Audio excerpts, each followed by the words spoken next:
বিসমিল্লাহির রহমানির রহিম। পরম করুণাময় অসীম দয়ালু আল্লাহর নামে শুরু করছি। ইসলামিক কালচারাল সেন্টার দাম্মাম মহান আল্লাহর অশেষ রহমতে আল কোরআন এবং সহিহ হাদিসের আলোকে সঠিকভাবে ইসলাম ধর্ম শিক্ষা দেওয়ার এক অনন্য প্রতিষ্ঠান।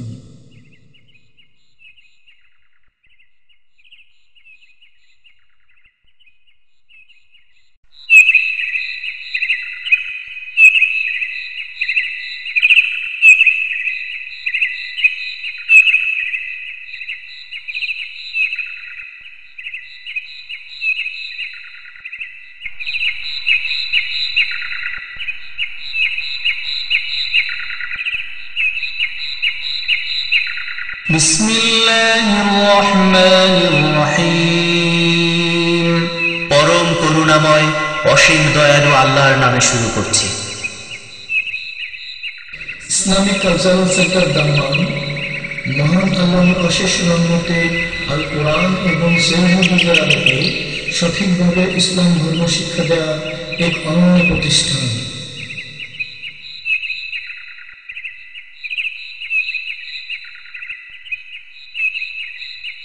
ومن أحسن قولا ممن دعا إلى الله وعمل صالحا وقال إنني من المسلمين.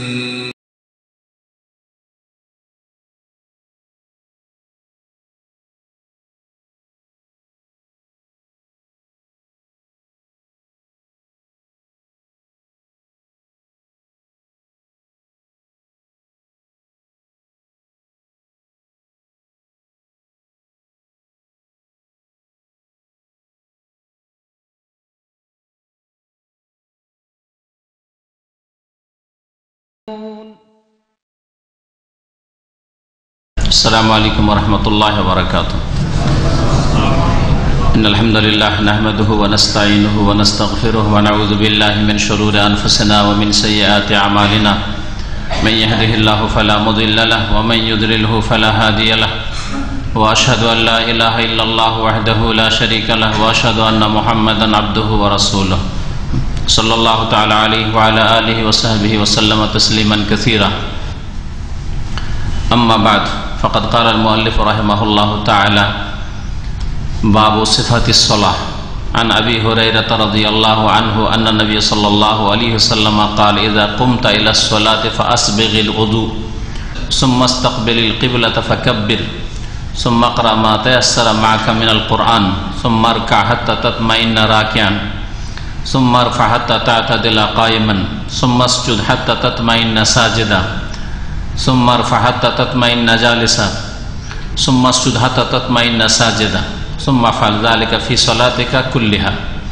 أخرجه السبع واللفظ للبخاري ولابن ماجه بإسناد مسلم حتى تطمئن قائما ومثله في حديث رفاعي بن رافع عند أحمد بن حبان حتى تطمئن قائما ولأحمد فأقم صلبك حتى ترجع العظام وللنسائي وأبي داود من حديث رفاعة بن رافع إنها لن تتم صلاة أحدكم حتى يسبغ الوضوء كما أمره الله تعالى ثم يكبر الله تعالى ويحمده ويثني عليه وفيها فإن كان معك قرآن فاقرأ وإلا فاحمد الله وكبره وهلله ولأبي داود ثم اقرأ بأم الكتاب وبما شاء الله ولابن حبان ثم بما شئت.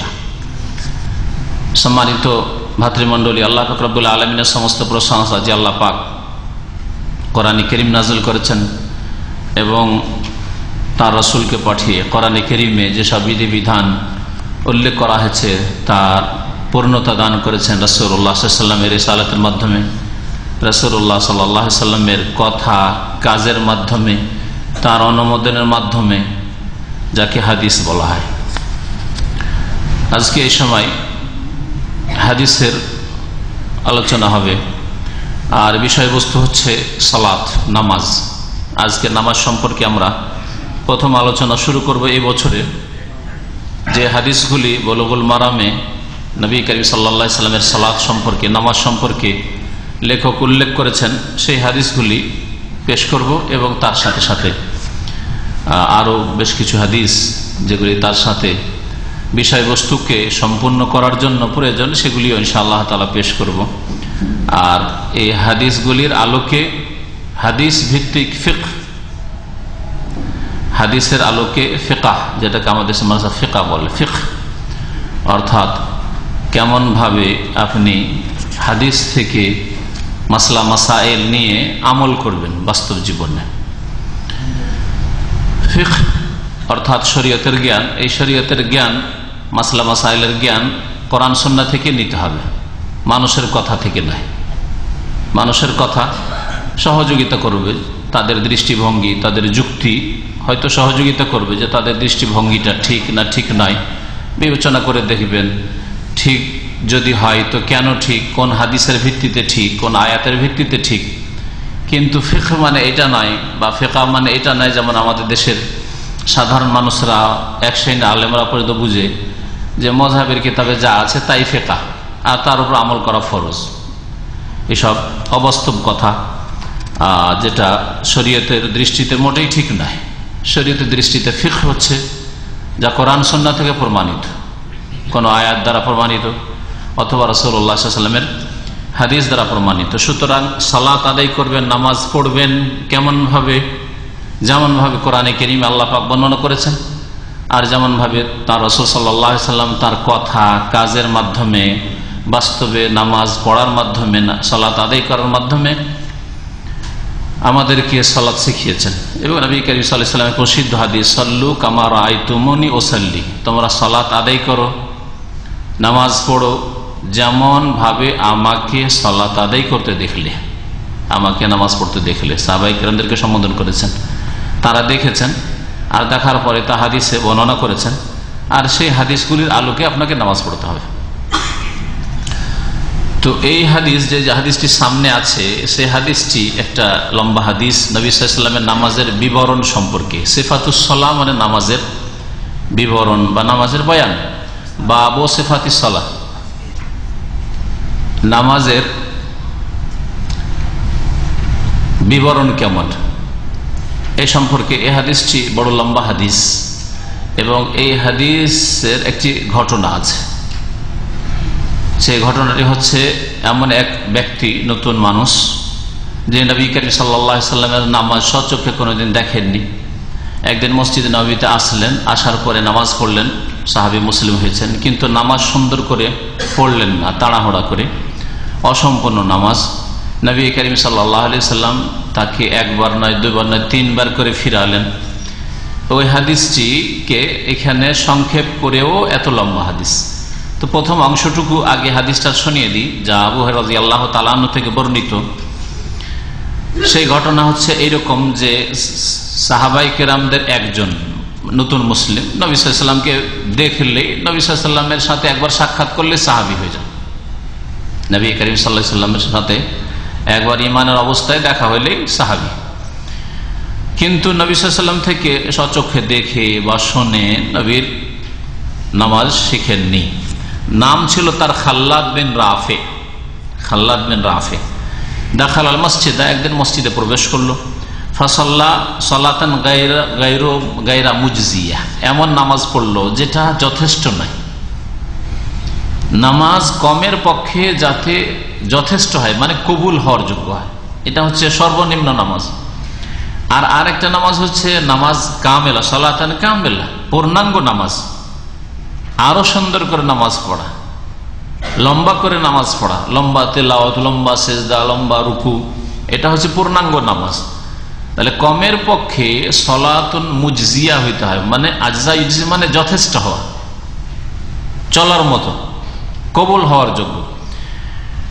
আর এর নিচে যদি হয়, যা অধিকাংশ লোকের নামাজ আজকাল আমাদের সমাজে, তাড়াহুড়ার নামাজ, জলদি করে নামাজ পড়া, সেজদা থেকে উঠে না বসে আবার সেজদা ঠুকে দেওয়া, রুকুতে সোজা না হয় রুকুতে একটি গিয়ে রুকুতে উঠলো, সোজা দাঁড়ালো না, ধাই করে আবার সেজদায় চলে গেল।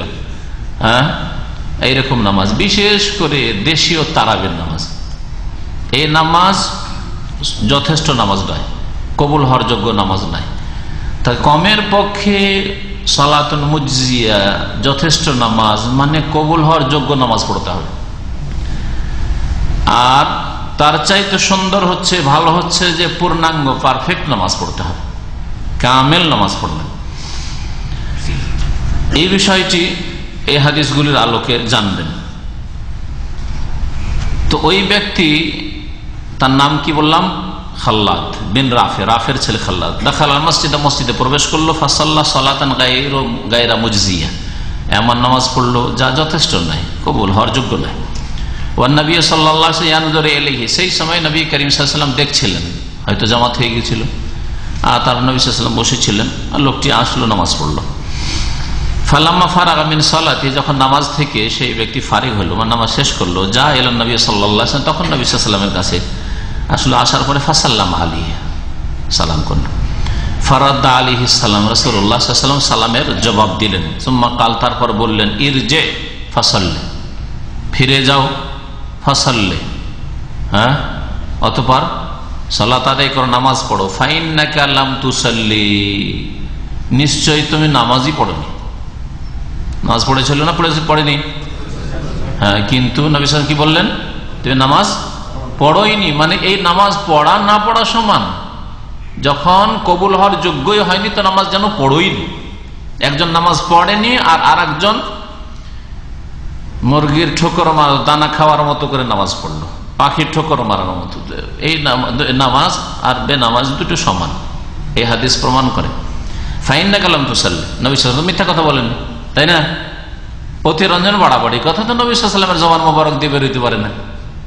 ফাইন্নাকা লাম তুসাল্লি, তুমি নামাজই পড়োনি, মানে যে বেনামাজি নামাজ পড়েনি, আর তুমি নামাজ পড়েছো কিন্তু কবুল হওয়ার যোগ্যই নয়, দুটোই সমান। সুতরাং তুমি নামাজ যেন পড়োই। আল্লাহ পাক যেই নামাজ মিনিমাম চেয়েছেন, যেটা চলার মতো, সেই নামাজ তুমি পড়ো। ফাইন্নাকা লাম তুসাল্লি, ফারাজা, লোকটা ফিরে গেল।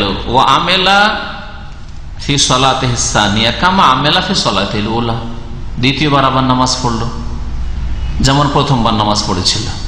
তাতেও তাড়াহুড়া ছিল, নিশ্চয়ই একটু ভালো করার চেষ্টা তো করেছে, কারণ একটা মানুষের তো কমন সেন্স আছে, তাই না? যদি শরীয়তের জ্ঞান নাও থাকে তো একটা মানুষের সাধারণ জ্ঞান আছে না নেই? যদি আপনাকে বলা হয় যে কাজটা করলেন ঠিক হয়নি, যান আবার করেন, একটু ভালো করার চেষ্টা তো করবেন। তো এমন নয় যে আগে যে নামাজ পড়ছে হুবহু এইরকমই নামাজ পড়েছে, কিছু ঠিক করার চেষ্টা করেছে হয়তো। তারপরে আবার নবী সাল্লাল্লাহু আলাইহি ওয়াসাল্লামের কাছে সেই সাহাবী আসলেন। ফাকাল আল্লাহু, নবী সাল্লাল্লাহু আলাইহি ওয়াসাল্লাম তাকে বললেন, ইরজি ফাসাল্লি ফাইন্নাকা লাম তুসাল্লি, ফিরে যাও, পুনরায় নামাজ পড়ো। ফাইন্নাকা লাম তুসাল্লি, তুমি নামাজই পড়ো না।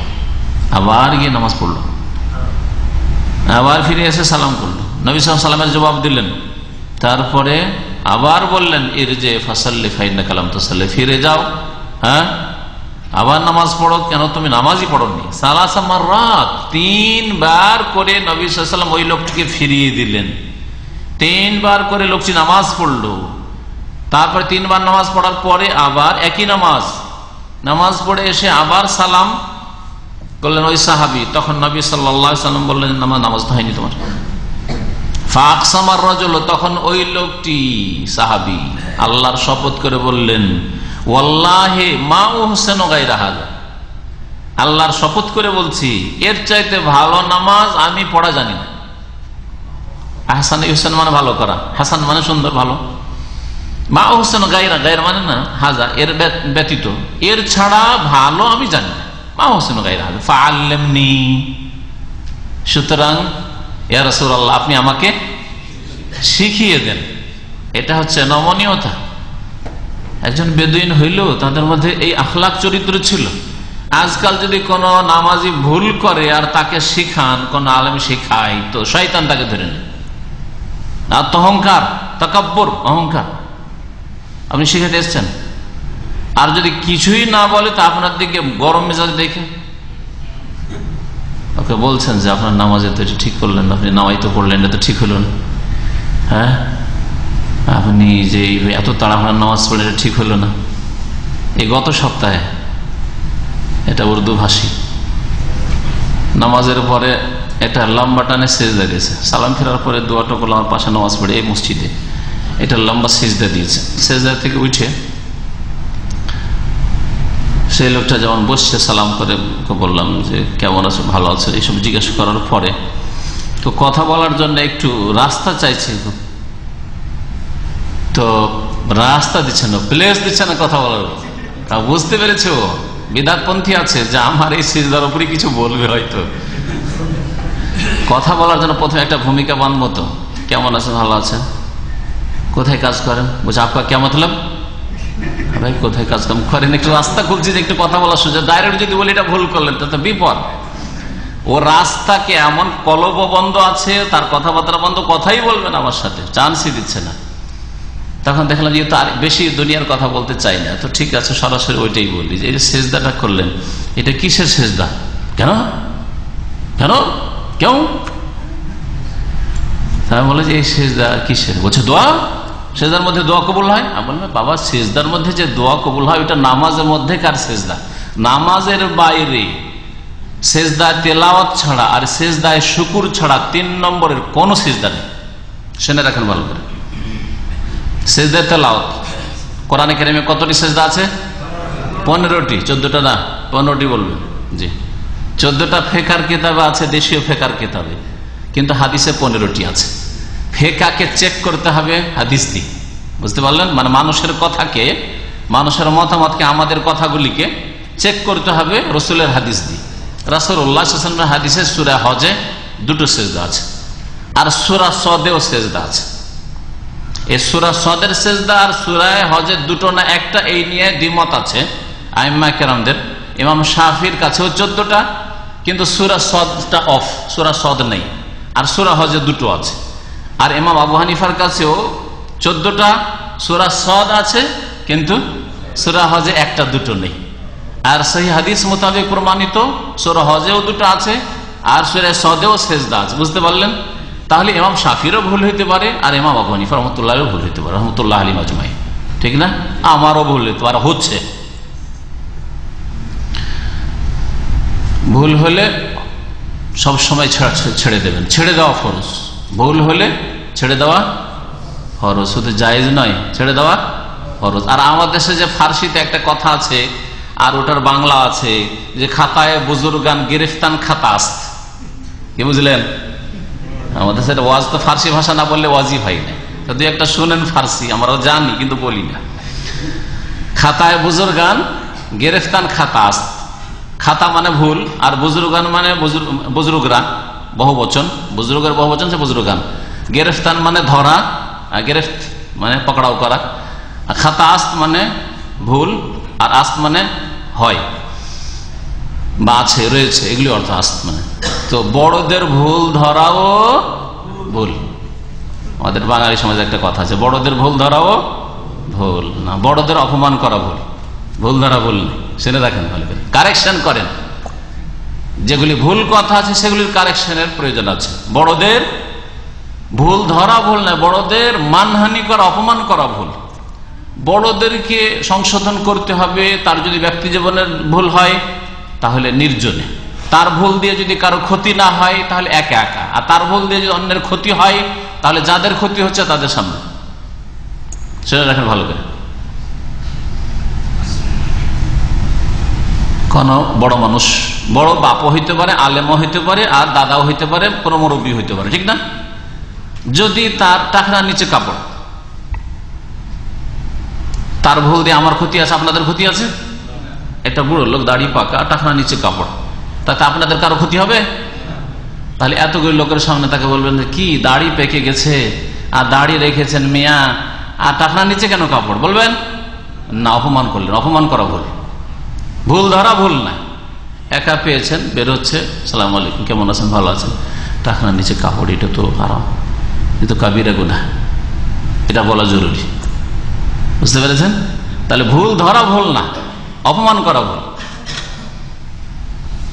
আর যদি দেখেন যে একজন বড় মানুষ মানে মুরব্বী বুজুর্গ এসে এখানে বিরাটি কথাবার্তা পেছন দিকে কাউকে বলছে,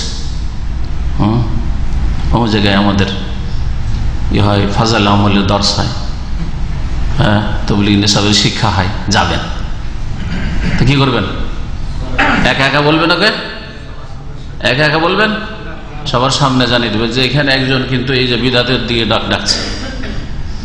আমাদের ওখানে জাকের পার্টির অনুষ্ঠান হয়, কেউ যদি বলে তো কি বলে যে যা ওকে পার্সোনালি একটু সাবধান করে দিই, যথেষ্ট না।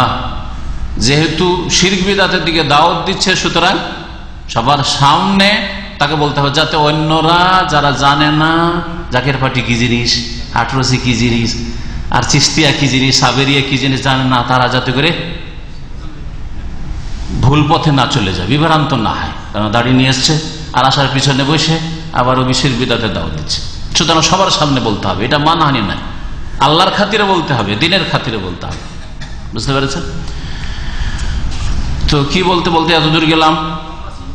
হ্যাঁ, এই লম্বা সিজদা আজকাল মানুষের সংশোধন করতে চাইলে সংশোধন নেবে না, শয়তান এখানে বড় চান্স পেয়েছে। এটা আমাদের ভারত উপমহাদেশের লোকদের বেশি খারাপ চরিত্র। এটা আরবরা অনেকটা ভালো। আরবদেরকে যদি বলেন, যদি মনে কবুল নাও করে, কমপক্ষে বাহ্যিক বলে জাযাকাল্লাহ খাইর, হ্যাঁ শুকরান বলবে না, পরীক্ষিত। সে ভিতরের মালিক আল্লাহ পাক জানেন, অন্তর থেকে কবুল করলো করলো না, হ্যাঁ সেটা আল্লাহ হিসাব নেবেন। কিন্তু আপনি বাহ্যিক দেখে লোকটা আপনাকে শুকরান বললো, থ্যাংক ইউ, লোকটা বললো জাযাকাল্লাহ খাইর, আপনাকে দোয়া দিল, আপনি আমাকে একটু ইয়ে করলেন, সতর্ক করলেন, ব্যাস, তারা মানবে না। আর একজন মাদানী সাহেব ছিলেন, ওই ভটকিলি বৃদ্ধ মানুষ, উনি এসে তখন বললেন, না কথা তো শাইখ আপনাকে ঠিকই বলছে, আপনি কেন কবুল করতে চাইছেন না? দেখলো যে না, দুজন বলতে লাগলো, তখন উঠে তাতে শোনা শুরু করে দিল। এটা হচ্ছে আমাদের দেশের বিদাতি সিজদা। সালাম ফেরার পরে বা এমনি মসজিদে বসে আছে দিল একটাকে সেজদা। কিসের সেজদা? বলছে সেজদায় দোয়া করছে। যে কোনো হাদিসে সেজদার কথা উল্লেখিত হয়েছে তার মানে হচ্ছে নামাজ। যে কোনো আয়াতে রুকুর কথা উল্লেখ করা হয়েছে বা হাদিসে রুকুর কথা উল্লেখ করা হয়েছে তার মানে নামাজ। ওয়ারকাউ মার রাকিন মানে কি? রুকুকারীদের সাথে রুকু করে, একটা রুকু করা টান দাও নাকি?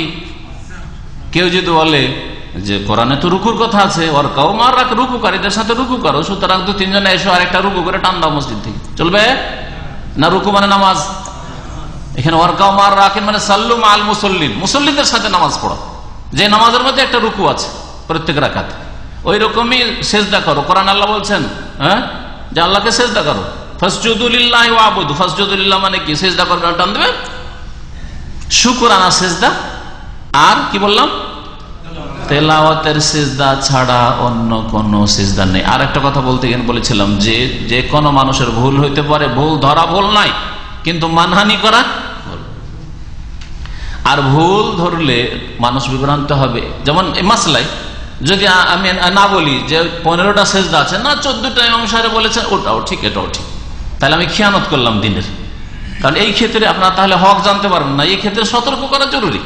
তাদের এতে মানহানি না, কারণ তারা নিজেরাই বলেছেন যে ইজা সাহাল হাদিস ফামাযু সহিহ হাদিস আমাদের মাযহাব। লা ইয়াহিল্লু লিআহাদিন, ইমাম আবু হানিফা রাহমাতুল্লাহ আর একটা বক্তব্য, লা ইয়াহিল্লু লিআহাদিন, কারো জন্য হালাল নয় মানে কি? হারাম। হ্যাঁ, আইয়ুফতিয়া বিকালামিনা, যে আমাদের কথার উপর নির্ভর করে, যে আমরা ফতোয়া দিয়েছি ফতোয়ার নির্ভর করে ফতোয়া দিবে, যে অমুক সাহেব বলেছেন, ইমাম আবু হানিফা বলেছেন, ইমাম শাফি বলেছেন বলে ফতোয়া দেবে।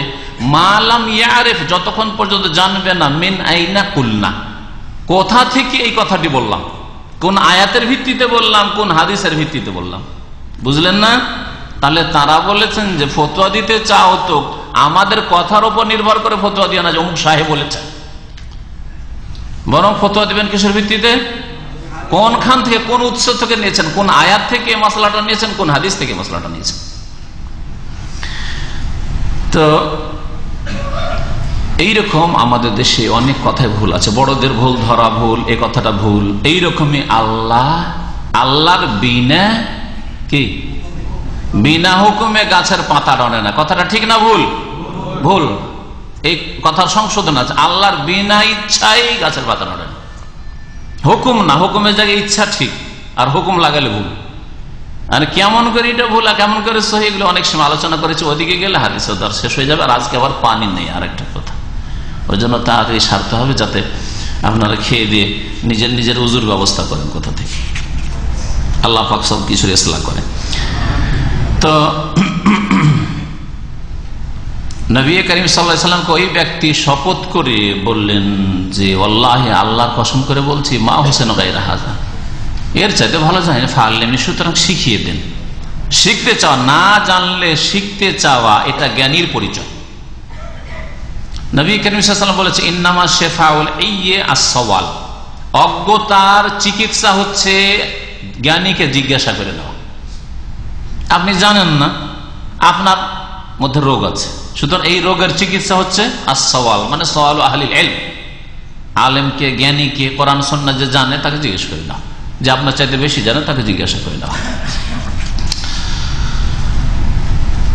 নবী করিম সাল্লাল্লাহু আলাইহি ওয়াসাল্লাম তখন তাকে নামাজের শুরু থেকে শেষ পর্যন্ত বিশেষ করে যেগুলি ফারায়েজ, ফরজ, নামাজের রুকুন, ওয়াজিবাত, ওগুলো শিখিয়েছেন। এই হাদিসে যে বিষয়গুলো উল্লেখিত হয়েছে সেগুলো অধিকাংশ হচ্ছে রুকুন। নামাজের মধ্যে 3 রকমের বিষয় রয়েছে। নামাজের মধ্যে 3 রকমের বিষয় রয়েছে। আপনার সহজে যদি জানতে চান কোন কিতাবের মাধ্যমে, তাহলে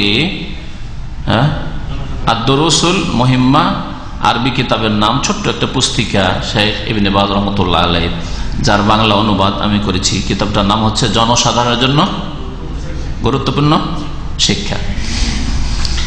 তো ওতে আপনারা পেয়ে যাবেন। বাকি এই বিষয়গুলি ফিকহের কিতাবে আছে, ফতোয়ার কিতাবে আছে, যে নামাজের মধ্যে প্রথম বিষয় হচ্ছে রুকুন। নামাজের রুকুন মানে নামাজের স্তম্ভ, নামাজের খুঁটি। নামাজের মধ্যে রুকুন হচ্ছে কতটি? 14টি। মাশাআল্লাহ, নিয়মিত ইসলামী সেন্টারের ক্লাসে আসলে এটা ফায়দা। নামাজের রুকুন কতটি? 14টি জানা আছে। চেষ্টা করলে গনে বলতেও পারবেন অনেকে, যারা নিয়মিত এখানে আসেন। আর যারা নামকে অস্তে আসেন, মাস 2 মাসে 3 মাসে একবার আসলেন, আর তারপরে বাইরে বলে পড়েন আমি ইসলামিক সেন্টার যাই, নিয়মিত যাই, মানে মাস 2 মাসে একবার আসলে নিয়মিত যাই, ওরা আবার কি বলবেন? যা 2 মাস আগে, 1 মাস আগে কিছু শুনেছিলেন, ও খেয়ে ফেলেছেন, খিদে লেগেছে, খেয়ে ফেলেছেন, ভুলে গেছেন। তো মনোযোগ সহকারে এলম শিখতে হবে, এলমের উপরে মনোযোগ দিতে হবে, তাহলে এলম আসবে। আর এলমের উপর নির্ভরশীল হচ্ছে আমল। আগে আমল নয়, আগে হচ্ছে জ্ঞান। আগে জানবেন, তারপরে কদম উঠাবেন। এখানে পা রাখা যাবে কি যাবে না, আগে জায়গাটা জানছেন, সমতল কিনা, পা রাখা যাবে কিনা, না সাপনা বিচ্ছু আছে না কাঁটা আছে, আগে জানছেন, তারপর পা রাখছেন, তাই না? জানাটা হচ্ছে এলম, আর পা রাখাটা হচ্ছে আমল। সবসময় মনে রাখবেন, যে কোনো দুনিয়ার ক্ষেত্রে এটা বলতে হয় না। যে ব্যবসা করতে যাচ্ছেন, যে চাকরি করতে যাচ্ছেন, যে টেকনিক্যাল কাজ, আগে জানছেন, তারপরে ওই কাজে যাচ্ছেন। না জেনে কেউ কাজে যায় না। কমপক্ষে চলার মতো কাজ জানছেন, তারপর এটা শুরু করছেন। তো রাসূলুল্লাহ সাল্লাল্লাহু আলাইহি ওয়াসাল্লাম তখন নামাজের রুকুনগুলি শিখে। নামাজের মধ্যে প্রথম বিষয় যেগুলি হচ্ছে, সেগুলি হচ্ছে রুকুন। রুকুনের কোনো একটি যদি ছুটে যায় আর সেটা আদায় করা আর সম্ভব না হয়, তাহলে সেই নামাজ হবে না। রুকুন ছুটলে, নামাজের রুকুন ছুটলে আর আদায় করতে পারলেন না, তাহলে নামাজ হবে না। রাকাতের মধ্যে যদি রুকুন হয়, তাহলে ওই রাকাতটি ক্যান্সেল গেল। যেমন সেজদা, সেজদা হচ্ছে রাকাতের রুকুন, তাহলে ওই রাকাত, যেই রাকাতের সেজদা একটা কমে গেল বা 2টা কমে গেল, রুকু করেননি আপনি, ছুটে গেছে রুকু, তাহলে ওই রাকাতটা গেল। আর তারপরে হচ্ছে ওয়াজিবাত। রুকুনগুলিও ফরজ আর ওয়াজিবগুলিও ফরজ। ওয়াজিব ফরজ কোনো পার্থক্য নেই। এই জন্য রুকুন বললাম প্রথমগুলি 14টা, আর ওয়াজিব হচ্ছে কয়টি? 8টি হচ্ছে ওয়াজিব। এই ওয়াজিব আর রুকুনের পার্থক্য যে ওয়াজিবের কোনো একটা যদি অনিচ্ছাকৃত ছুটে, ইচ্ছা করে ছাড়বেন না, নামাজ হবে না। ইচ্ছা করে ছাড়বে, নামাজ হবে না। অনিচ্ছাকৃত ছুটে যায়, তাহলে তার ঘাটতি পূরণের সুব্যবস্থা আছে, আল্লাহ পাক দিয়েছেন। তা হচ্ছে তার ঘাটতি পূরণের ব্যবস্থা হচ্ছে সেজদায় সহ, ভুলের সেজদা। ভুলে যদি বেড়ে যায়, কমে যায়, সন্দেহ হয়, 3 ক্ষেত্রে সহ সেজদা। কমে গেল, তার মানে কোন একটা ওয়াজিব কমে গেছে, ওয়াজিব ছুটেছে, তাহলে এই ঘাটতি পূরণ করবেন কি দিয়ে? সহ সেজদা দিয়ে। আর এই 14 আর 8 22টি, তাই না? এই 22টির পরে নামাজের শুরু থেকে শেষ পর্যন্ত অনেকগুলি সুন্নাত আছে আর মুস্তাহাব আছে। অনেকগুলি সুন্নাত আছে শোনান, আর সেগুলি হচ্ছে মুস্তাহাব, করলে ফুল নেকি, আর যত কমাবেন তত নেকি কমবে, কিন্তু নামাজ হয়ে যাবে। হ্যাঁ, যদি ফুল আপনি সুন্নত মোতাবেক নামাজ পড়েন তাহলে ফুল নেকি পেলেন আপনি। হ্যাঁ, নামাজের কিছু বাহ্যিক দিক আছে আর কিছু আভ্যন্তরীণ দিক আছে, জাহেরি আছে আর বাতিনি আছে। বাতিনি হচ্ছে নামাজের মধ্যে খুশু, নামাজের মধ্যে বিনয়ী হওয়া, নামাজের মধ্যে একাগ্রতা, মন লাগিয়ে নামাজ পড়া, অর্থ বুঝে নামাজ পড়া, যেটা দেখার বিষয়, দেখে বোঝা যায় না। আপনিও নামাজ পড়ে, পাশের লোক নামাজ পড়ছে, দুই নামাজের আন্তরিকতাতে আর অর্থ বুঝায়, আর আল্লাহর সামনে দাঁড়িয়েছি হয়তো এই আমার শেষ নামাজ, এতে আসমান জমিন পার্থক্য। একজন তার দোকানপাটের হিসাব নিকাশ করছে, নামাজ পড়ছে, আর একজন আল্লাহর সাথে এমন ভাবে মগ্ন হয়েছে কথা বলায় যে দুনিয়ার খবর নাই, ঠিক না? তার নামাজের কিছু ভিতরের গুণ আছে, বাতিনি গুণ, আর কিছু হচ্ছে বাহ্যিক গুণ। সেগুলি সুন্নাত মুস্তাহাব যত সুন্দর করে পালন করবেন হাদিসের আলোকে, সহিহ হাদিসের আলোকে, তত সুন্দর নামাজ হবে। এই তিন রকম বিষয়গুলি ইনশাআল্লাহ তাআলা নামাজের সিফাতে আমাদের আসবে। এই হাদিসটা শেষ করা যাক। নবী করিম সাল্লাল্লাহু আলাইহি ওয়াসাল্লাম যে তালিমটা, যে শিক্ষাটা দিয়েছিলেন ওই খাল্লাদ বিন রাফিকে, ওটাই এই হাদিসে আছে। আন আবি হুরায়রা রাদিয়াল্লাহু আনহু, আবু হুরায়রা রাদিয়াল্লাহু তাআলা আনহু থেকে বর্ণিত, আন্না নবী সাল্লাল্লাহু আলাইহি ওয়াসাল্লাম قال, নবী করিম সাল্লাল্লাহু আলাইহি ওয়াসাল্লাম বলেছেন, ইযা কুমতা ইলা সালাহ। কাকে বলেছিলেন? ওই খাল্লাদ বিন রাফি, মুসিয়ে সালাত, মানে নামাজ খারাপ করে, ভুল করে যে পড়েছিলেন, যে সাহাবী, না জানার কারণে তাকে শিক্ষা দেওয়ার ক্ষেত্রে বলেছিলেন, ইযা কুমতা ইলা সালাতি ফাসবিগিল ওযু, যখন তুমি নামাজের উদ্দেশ্যে দাঁড়াবে তার পূর্বে তুমি ওযুকে পূর্ণরূপে করো। আসবাগা ইউসবিগু মানে পূর্ণ মাত্রায় সুন্দর করে ওযু করা, ফাসবিগিল ওযু, ওযু সুন্দর করে করো। তাহলে এতে নামাজের পূর্বে, নামাজ এখনো শুরু হয়নি, নামাজ শুরু করার আগে কি করতে হবে? ওযু করতে হবে। এটা শর্ত বর্ণনা করা হয়েছে, এটা হচ্ছে নামাজের শর্ত। নামাজের শর্ত কয়টি বলতে পারেন? 9টি। মাশাআল্লাহ, নামাজের শর্ত 9টি। তার মধ্যে একটি হচ্ছে ওযু, তাহারাত, পবিত্রতা। সুম্মাস্তাকবিলিল কিবলাতা, তারপরে কিবলামুখী হয়ে যাও। কিবলামুখী নামাজ শুরু করার পরে, মানে তাকবীর তাহরিমার পরে হবে না আগে? আগে। নামাজের বাইরে যেগুলি হুকুম আছে জরুরি, সেগুলিকে কি বলে? রুকন বলে না অন্য কিছু বলে? শর্ত বলা হয়, শর্ত। তাহলে ওযু নামাজের জন্য শর্ত, রুকন বলবেন না, নামাজের বাইরে আগেই করতে হবে। এইরকম কিবলামুখী হওয়া নামাজের জন্য শর্ত, নামাজের আগে কিবলামুখী হইতে হবে, তাকবীর তাহরিমা দেওয়ার আগে কিবলামুখী হইতে হবে। এমন নয় যে কিবলা তো এইদিকে, আপনি একটু এদিকে ডান দিকে কাতকুত হয়ে আছেন আর তারপরে আল্লাহু আকবার বলে দিকে হইলেন, চলবে না। তাকবীর তাহরিমা দেওয়ার আগে কিবলামুখী হয়ে যেতে হবে। ফাকাব্বির, তারপরে কি করো?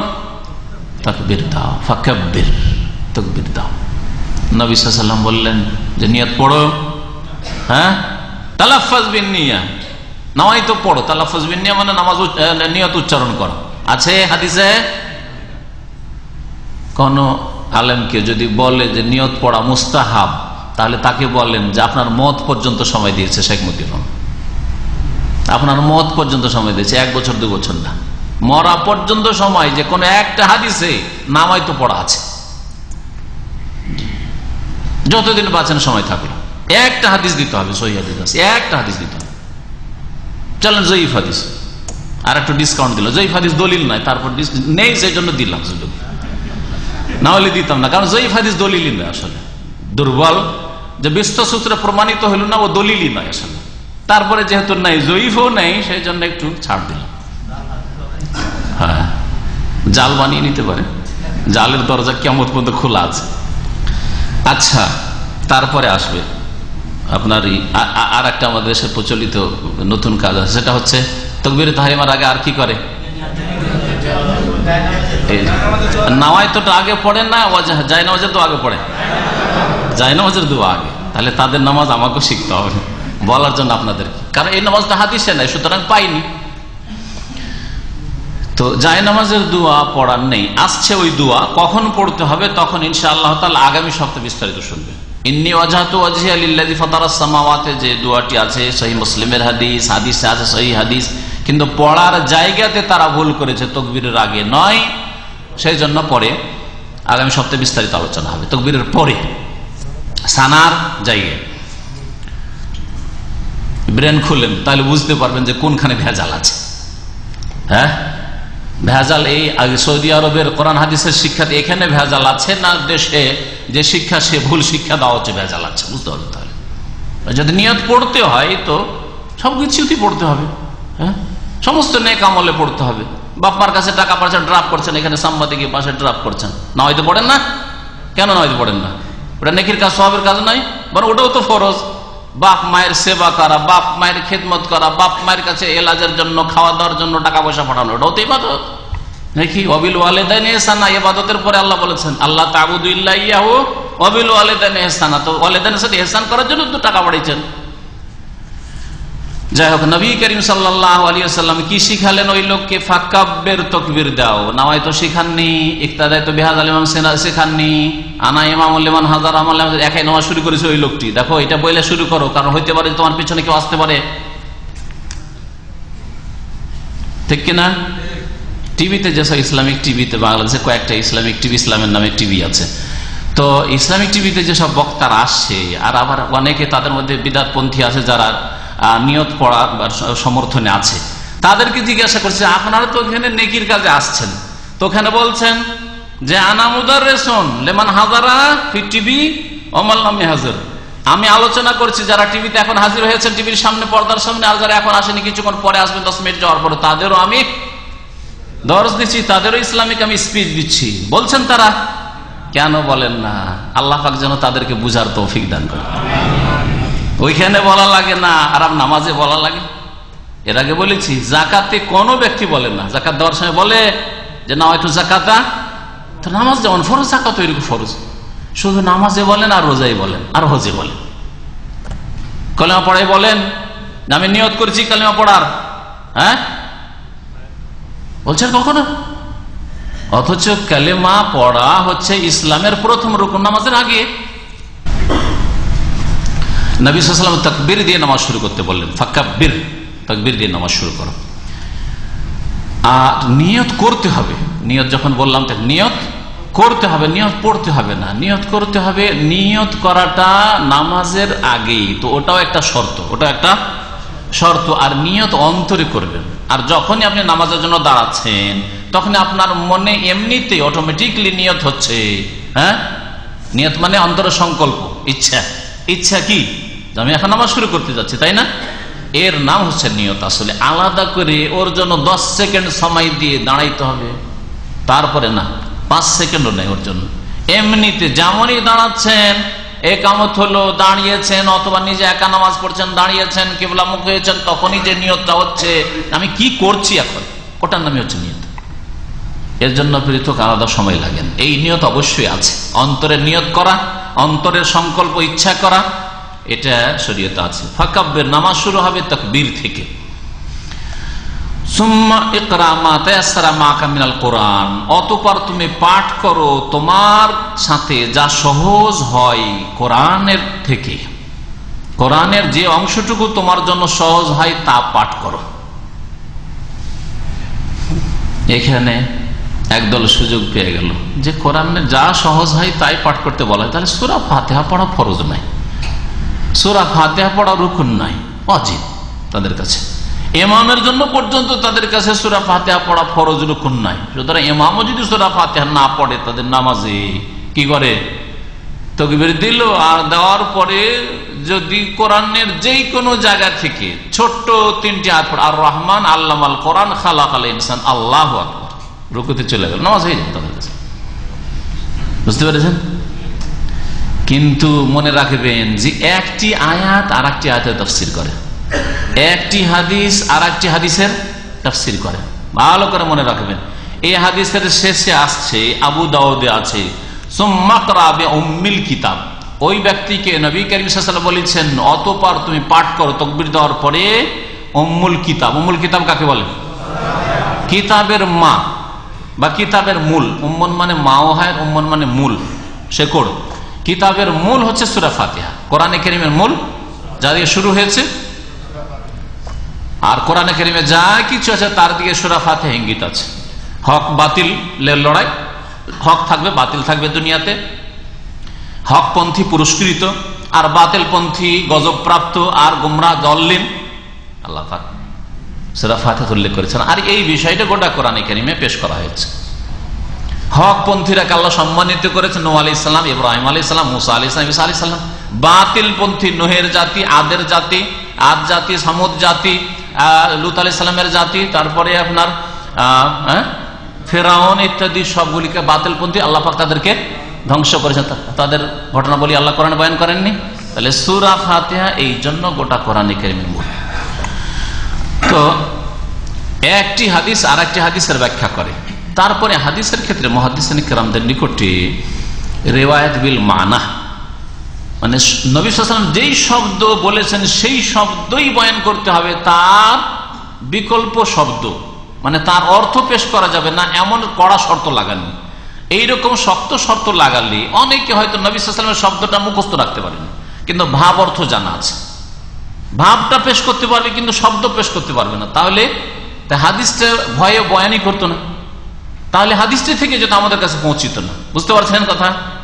যেমন উদাহরণ দিই, আমি যে ভাষা দিয়ে বলছি সেই ভাষা দিয়ে আপনি আমার কথাটা পেশ করতে পারবেন, কিন্তু আমার কথাটা ভাবটা আপনার ভাষা আপনি পেশ করে দিতে পারবেন। হ্যাঁ, একটা দুটা বাক্য যদি আপনাকে কখনো পেশ করতে বলা হয়, যেমন আমি বললাম নামাজের রুকুন সম্পর্কে, হ্যাঁ, নামাজের শর্ত সম্পর্কে, নামাজের ওয়াজিবাত সম্পর্কে, আমি হুবহু যেই ভাষা দিয়ে বলি সেই ভাষা দিয়ে জটিল পেশ করা। কিন্তু আপনাকে যদি বলা হয় যে নামাজের রুকুন কয়টা, তো আপনার ভাষা আপনি পেশ করে দিতে পারবেন, কারণ শুনলেন একটু আগে, ঠিক না? এটা বলে রিওয়ায়াত বিল মানা, মানে ভাবটাকে রিওয়ায়াত করা, বর্ণনা করা। তো মুহাদ্দিসিনে কেরামরা ভাব নবী সাল্লাল্লাহু আলাইহি ওয়াসাল্লামের কথার ভাব বর্ণনা করাকে জায়েজ করেছেন। সূরা ফাতিহা পাঠ করো, এরই ভাব হচ্ছে, বিকল্প শব্দ হচ্ছে যা সহজ হয় তা পাঠ করো। দুটোতে কোনো বিরোধ নেই, দুটোতে কোনো বিরোধ নেই। কেমন করে বিরোধ নেই? এই জন্য বিরোধ নেই যে ভাষ্যকারগণ উলামায়ে কেরাম বলেছেন যে সবচাইতে সহজ সূরা হচ্ছে সূরা ফাতিহা।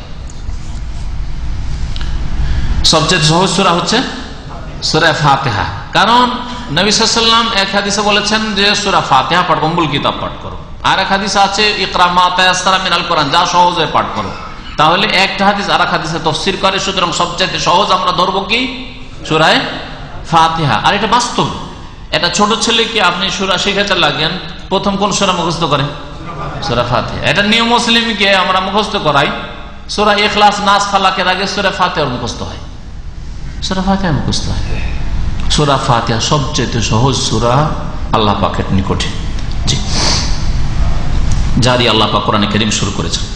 ওয়ালাকাদ ইয়াসসারনাল কোরআনা লিযিকর, আল্লাহ পাক কোরআনকে সহজ করেছেন উপদেশ গ্রহণের জন্য। যখন কোরআনকে আল্লাহ পাক সহজ করেছেন, সবচেয়ে সহজ যেটা মুখস্থ করার দিক থেকে, অর্থ বোঝার দিক থেকে, সেই সহজ সূরাটি প্রথমে আল্লাহ পাক রেখেছেন। সুম্মার কা, তারপরে রুকু করো, হাত্তা তাতমাইন্না রাকিয়ান, এমন কি তুমি রুকুতে প্রশান্তির সাথে অবস্থান করবে, রুকুতে ইতমিনানের সাথে, স্থিরতার সাথে তুমি রুকু আদায় করবে।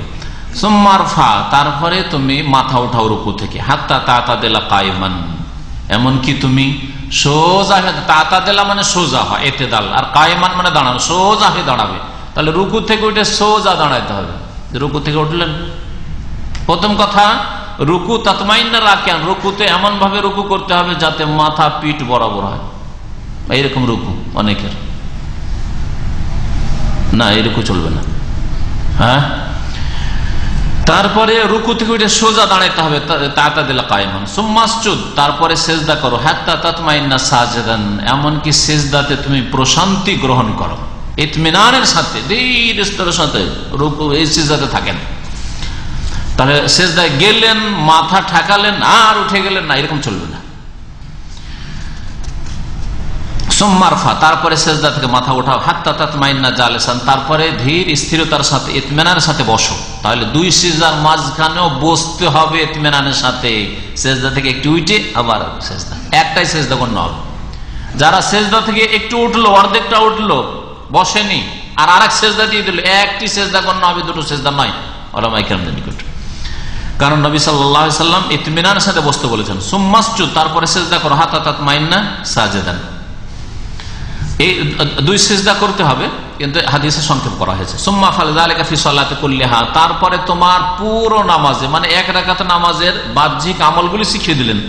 এখানে নবী করিম সাল্লাল্লাহু আলাইহি ওয়াসাল্লাম ভিতরে কি পড়তে হবে না হবে ওই সব, তাসবিহ, রুকুর তাসবিহ, সেজদার, দুই সেজদার মাঝখানে, তারপরে রুকু থেকে উঠিয়ে, এসব কিছু শেখাননি। এটা পুরো নামাজ। আখরাজাহুস সাবআ, এই হাদিসটি 7 জন মুহাদ্দিস বর্ণনা করেছেন। কে? ইমাম ইবনে হাজারের নিকট, লেখকের নিকট 7 জন ইমাম বললে ইমাম আহমদ, আর তারপর 6টি কিতাবের সংকলক, ইমাম বুখারী, মুসলিম, আবু দাউদ, নাসাই, তিরমিজি, ইবনে মাজাহ, 7টি কিতাব আছে। ওয়াল্লাফযুল বুখারী, শব্দগুলি বুখারীর, তাহলে শব্দের পার্থক্যের সাথে আছে, কিন্তু ভাব অর্থ মোটামুটি কাছাকাছি। ওয়ালি ইবনে মাজাহ, ইবনে মাজাহতে আছে বিসনাদে মুসলিম, ইমাম মুসলিমের সনদে, হাত্তা তাতমাইন্না কায়মান, দাঁড়িয়েও সোজা দাঁড়াবে, ইতমিনান, তাহলে দাঁড়ালেন আর চলে গেলেন সেজদা, এরকম না। অমিসলাওয়ার এইরকমই আছে ফি হাদিসে রেফা ইবনে রাফি, রেফা ইবনে রাফি বর্ণনা করেছেন ইমাম আহমদের নিকট, ইবনে হিব্বানের নিকট, হাত্তা তাতমাইন্না কায়মান এই শব্দ আছে। বলে আহমদ, মুসনাদ আহমদে আছে ফাআকিম সুলবাকা, তোমার পিঠটাকে রুকু থেকে সোজা করো, রুকু থেকে উঠে। সুলমুন মানে হচ্ছে পিঠ, এই পৃষ্ঠদেশ, তোমার পিঠটাকে সোজা করো। হাত্তা তারজিআল ইজামু, এমনকি হাড় হাড্ডিগুলি যাতে করে আপন আপন জায়গায় ফিরে যায়। দেখেন বাঁকাহে থাকলে কিন্তু হাড্ডি আপন জায়গায় নেই, বাঁকাহে আছে, যখন সোজা হয়ে যাবেন যে হাড্ডি যেখানে ছিল সব পৌঁছে গেল আপন জায়গায়। এটা বলা হয়েছে হাদিসে। ওয়ালিন নাসাই, নাসাইতে আছে, আর আবু দাউদ আছে মিন হাদিসে রেফা ইবনে রাফি, রেফা ইবনে রাফির হাদিসে, ইন্নাহা লাম তাতিম্মা সালাতু আহাদিকুম, তোমাদের কারো নামাজ সম্পূর্ণ হবে না, হাত্তা ইউসবিগাল উযুআ, যতক্ষণ পর্যন্ত উযু সম্পূর্ণ না করবে সুন্দর করে, কামা আমারাহুল্লাহ তাআলা, যেমন ভাবে আল্লাহ পাক হুকুম করেছেন। আল্লাহ পাকের হুকুম কেমন? হুজুর, আগে পায়ের কথা, আগে মাথার কথা, আগে মুখমণ্ডলের কথা। সুতরাং গোসলের পানি মাথায় ঢাললেন, আর বলেন গোসল তো করেছি, উযু না করলে কি হবে, অঙ্গগুলি তো ধোয়া হয়ে গেছে, আর ওই গোসল দিয়ে নামাজ পড়ে নিলেন, যেমন এক ফতোয়া আছে, এটা ঠিক নাই। তারতিব যেইভাবে আল্লাহ পাক উল্লেখ করেছেন সেইভাবে আপনাকে উযু করতে, গোসলের আগে যদি উযু করে নেন আর তারপরে গোসল করেন তাহলে অসুবিধা নেই। সুম্মা ইউকাব্বিরুল্লাহ তাআলা, তাহলে উযু করার পরে কি করবে? আল্লাহ পাকের তাকবীর পাঠ করবে, আল্লাহু আকবার, তাকবীর বলা হয়েছে। সুতরাং অন্য কোন আল্লাহ পাকের গুণবাচক কোন বাক্য দিয়ে নামাজ হবে না। কেউ যদি আল্লাহু আকবার না বলে, আল্লাহু আযীম, আল্লাহু জলিল, আল্লাহু আজল, আল্লাহু আযম, চলবে? চলবে না, চলবে না। না, কিন্তু কিছু ফিকার কিতাব আছে চলবে, চলবে কথা। আল্লাহর যে কোনো রকমের সানা হইলেই চলবে। আল্লাহু আকবার বলা সহ নবী করিম সাল্লাল্লাহু আলাইহি ওয়াসাল্লামের জীবনে বা সাহাবায়ে কেরামদের জীবনে কোন একজন সাহাবী পর্যন্ত কোনদিন এইরকম করে নামাজ পড়েনি। তাকবীর দিয়ে নামাজ পড়েছে, মানে আল্লাহু আকবার দিয়ে নামাজ পড়েছে। সুবহানাল্লাহ না, নামাজ এরকম পড়েনি। আলহামদুলিল্লাহ না, এরকম করে নামাজ পড়েনি। আল্লাহু আকবার, আল্লাহু আযম না, নামাজ পড়েননি এরকম। এমনকি আরেক ফতোয়ায় আছে, আতাউর রহমান ভাই সামনে আছে কিন্তু দাওরা হাদিস পাস, সেই জন্য বলছি, আছে না ফার্সি ভাষায় নামাজ হবে, তাকবীর হবে না। আল্লাহ বুজুর্গ বার্তার আস্ত, এটা আল্লাহ আকবরের অর্থ। ফার্সিতে আল্লাহ আকবরের অর্থ হচ্ছে আল্লাহ বুজুর্গ বার্তার আস্ত। আল্লাহ হচ্ছেন বুজুর্গ বার্তার, মানে সবচেয়ে বড়। এইটা বললেও নামাজ হয়ে যাবে। তাহলে যেই মাযহাবের ফিকহাতে ফার্সিতে তাকবীর দিলে নামাজ হয়ে যায়, তাদের জুমার খুতবা, ঈদের খুতবা কেন আবার বাংলায় হবে না? আমার প্রশ্ন থাকলো তাদের কাছে, জবাবটা তাদের কাছ থেকে চাই। যাদের ফিকার কিতাবে আছে যে সূরা ফাতিহা বিল লুগাতিল ফারসিয়াতে নুরুল আনওয়ারে আছে, ফিকার কিতাবে আছে, ফতোয়ার কিতাবে আছে, আলেম ফাজেল, আর তারপরে দাওরা এসব কিতাব কওমি মাদ্রাসাতে পড়ানো হয় সব কিতাবাদি, যে ফার্সি ভাষায় সূরা ফাতিহা পড়লেও নামাজ হয়ে যাবে। যে মাযহাবে, তাদের কাছে বাংলা ভাষায় বা ফার্সি ভাষায় আরবি ছাড়া জুমার খুতবা কেন চলবে না, ঈদের খুতবা কেন চলবে না? এই মুসলিম জাতিকে দিনের জ্ঞান থেকে এইভাবে বঞ্চিত কেন রেখেছে? বছরে 52টা সপ্তাহে 52টা জুমার মাধ্যমে আমাদের মন্ত্রী, মিনিস্টার আর পুঁজিপতি যারা কোনো আজ মাহফিলে আসবে না, কিন্তু জুমায় আসবে, ঈদে আসবে, তারা দিন সম্পর্কে যথেষ্ট জ্ঞান হাসিল করতে পারতো না? তাহলে এতে থেকে বঞ্চিত রাখেনি? জবাব দিতে হবে কিয়ামতের দিনে, যে নিজের মযহাবে সূরা ফাতিহা ফার্সিতে জায়েজ, তাকবীরে তাহরিমা ফার্সিতে জায়েজ, আর আবার জুমার খুতবাটাই শুধু নাজায়েজ। হ্যাঁ, জুমার খুতবা নাজায়েজ। জুমার খুতবা নবী সাল্লাল্লাহু আলাইহি ওয়াসাল্লাম কখনো আরবি ছাড়া দেননি, সেই জন্য নাকি নাজায়েজ। তো নবী সাল্লাল্লাহু আলাইহি ওয়াসাল্লাম আর ফার্সি তো সূরা ফাতিহা পড়েছেন নাকি, তাকবীরে তাহরিমা দিয়েছেন নাকি? তারপরে আরো মজার কথা, নবী করিম সাল্লাল্লাহু আলাইহি ওয়াসাল্লামকে সাহাবারা জিজ্ঞাসা করেন, কোন ফার্সি ভাষায় মাসলা জিজ্ঞেস করেছেন নাকি, বাংলা ভাষায় মাসলা জিজ্ঞেস করেছেন না উত্তর দিয়েছেন? তাহলে আপনাদেরকে আমার কাছ থেকে কোনো মাসলা জানতে হলে আরবিতে সওয়াল করতে হবে, আর আমিও উত্তর আরবিতে দেব। কারণ নবী করিম সাল্লাল্লাহু আলাইহি ওয়াসাল্লাম আরবিতে জবাব দিয়েছেন ফতোয়ার, আর আরবিতে সাহাবীরা জিজ্ঞাসা করেছেন মাসলা। বোঝা গেছে? যারা বলবেন যে জুমার খুতবা যেহেতু নবী আরবিতে দিয়েছেন সুতরাং আমাদের আরবিতে দিতে, নবী সাল্লাল্লাহু আলাইহি ওয়াসাল্লাম উত্তর দিয়েছেন মাসলা মাসাইলের আরবিতে, আর সাহাবীরা সওয়ালও করেছেন, প্রশ্ন করেছেন আরবিতে, সুতরাং আপনারা যে কোনো মাসলা জিজ্ঞেস করবেন, টিভিতে জিজ্ঞাসা করেন। ওই ভাইদেরকে বলছি যারা জুমার খুতবাকে বাংলাতে জায়েজ মনে করেন, উর্দুতে জায়েজ মনে করেন, তাদেরকে বলছি যে আল্লাহর রাস্তায় আগে আরবি শিখেন, কারণ দিনের মাসলা মাসাইল জানতে হবে, আর আরবি ছাড়া জানা যাবে না। আর আলেম সাহেবদেরকে বলছি যে ভালো করে আরবিতে পাণ্ডিত্য হাসিল করেন, কারণ আরবিতে উত্তর দিতে হবে, বাংলাতে উত্তর দেওয়া যাবে না। বুঝছেন?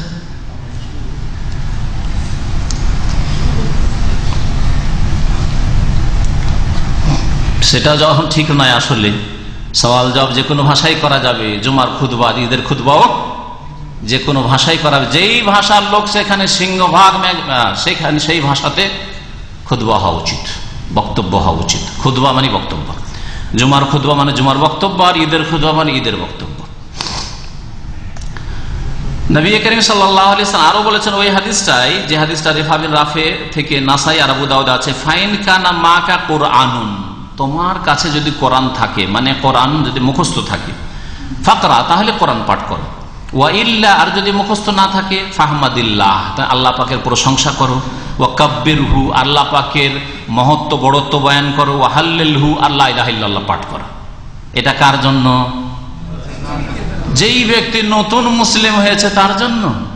একটা নাবালক ছেলে 7 বছর বয়সে পড়ে গেছে, এখনো ব্রেন পচা সরা, মুখস্থ হয় না, সূরা ফাতিহা মুখস্থ করতে পারে না, তার জন্য। আর এই নয় যে আপনার বয়স 15 বছর হয়ে গেছে, নামাজ ফরজ 15 বছর, 18 বছর হয়ে গেছে, 20 বছর, বলছে ভাই সূরা ফাতিহা মুখস্থ করা মুশকিল লাগছে, আর তসবিহ টসবিহ এসব মুখস্থ মুশকিল লাগছে, আর হাদিসে তো আছে যদি কোরআন মুখস্থ না থাকে তো কি করো, তাকবীর পাঠ করো, আল্লাহর গুণগান করো, আর আল্লাহ পাকের সানা করো, ইউসনি আলী, হ্যাঁ আলীহে, আল্লাহ পাকের সানা গুণগান পেশ করো। তাই করবেন নাকি? চলবে না, জায়েজ নাই। প্রথম দিন মুসলিম হয়েছে, কালিমা পড়েছে, 50 বছর বয়স, মুখস্থ হইতে 1 সপ্তাহ লেগে যেতে পারে সূরা ফাতিহা, বলবে যে নামাজ পড়িও না, সূরা ফাতিহা মুখস্থ, তারপরে নামাজ, আজকে নামাজ শুরু করো, কি বলবে? আল্লাহু আকবার, সুবহানাল্লাহ, আলহামদুলিল্লাহ, লা ইলাহা ইল্লাল্লাহ, ওই বলে নামাজ পড়বে। যা মুখস্থ আছে, যা আছে তার পেটে, তা দিয়ে নামাজ পড়বে, যতটা তার ইলম আছে তা দিয়ে নামাজ পড়বে। সেই দিকে ইঙ্গিত করা হয়েছে এই হাদিসে। তাহলে হাদিসের বিভিন্ন ভাষাগুলি দিয়ে অনেকগুলো মাসলা আমরা জানতে পারছি, ঠিক না? সবার ক্ষেত্রে সেটা প্রযোজ্য নয়। ওয়ালি আবি দাউদ, আবু দাউদে রয়েছে সুম্মা ক্রা বি উম্মিল কিতাব, অতঃপর পাঠ করো সূরা ফাতিহা, মানে তাকবীর দেওয়ার পরে ওই ফাকাব্বিরের পরে, ফাকাব্বির সুম্মা ক্রা বি উম্মিল কিতাব, তারপরে সূরা ফাতিহা পাঠ করো, ওয়া বিমা শা আল্লাহ, আর তারপরে আল্লাহ যতটুকু চান। সূরা ফাতিহা পাঠ করতে অবশ্যই, আর তারপরে যতটা ইচ্ছা, কোন সূরা, আর না হয় বড় সূরা হলে তার কিছু অংশ। বলে ইবনে হেব্বানে রয়েছে সুম্মা বিমা শিতা, আর তুমি তারপরে যা চাও। তার মানে সূরা ফাতিহার পরে অতিরিক্ত পড়াটা হচ্ছে কি? সুন্নাত। সূরা ফাতিহার পরে বাকি তিলাওয়াত, সূরা বা কোন সূরার অংশ, এটা সুন্নাত, এটা ওয়াজিবাত নয়, আর এটা রুকন নয়। এই ছিল হাদিস। আর সময় 2:15 প্রায় কাছে গেছে, তারা আজকে ছেড়ে দিচ্ছি। ইনশাআল্লাহ তাআলা বাকি মাসাইলগুলি আলোচনা, আরো এই মর্মে বেশ কিছু হাদিস এসছে। আর আগামী সপ্তাহে ইনশাআল্লাহ তাআলা 14টি যে রুকুন আর 8টি ওয়াজিবাত নামাজের আর বাকি সুন্নতগুলি, এই সম্পর্কে আপনাদেরকে জিজ্ঞাসা করব। আর আপনারা যতটুকু দিবেন, আর যদি কৃপণতা বখিলি করেন তো বাকিটা আমি দেবো ইনশাআল্লাহ। ঠিক আছে ইনশাআল্লাহ। তা আগামী সপ্তাহে এটা রিভাইজ হবে ইনশাআল্লাহ। ওয়া সাল্লাল্লাহু আলা নবিয়িনা মুহাম্মদ ওয়া আলা আলিহি ওয়া সাহবিহি।